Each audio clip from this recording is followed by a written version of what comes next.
Hey guys, welcome back to the channel. This is how to add experience in LinkedIn profile in order.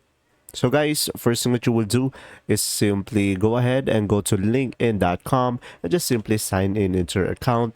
And here on the LinkedIn, just simply click on your profile over here on the left side at the top, and it will redirect you to your profile. And if you scroll down, you should be able to see here experience.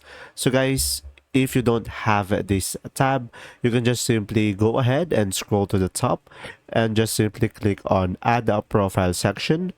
And from here, just simply go ahead and go to the core over here, and a drop down will show up, and you should be able to see here add position. So guys, when you add position, this stands for add experience, as you can see over here.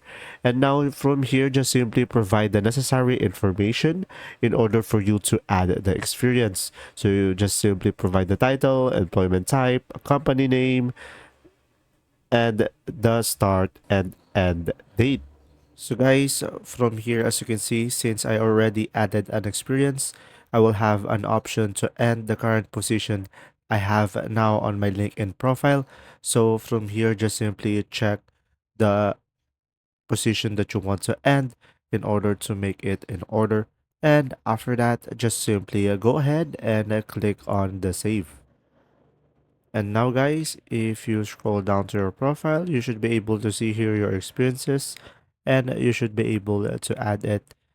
And guys, if you want to edit it, just simply click on this pencil icon to adjust the necessary information if needed. And that's simply about it. If this video was helpful, please like and subscribe, and thanks for watching. See ya!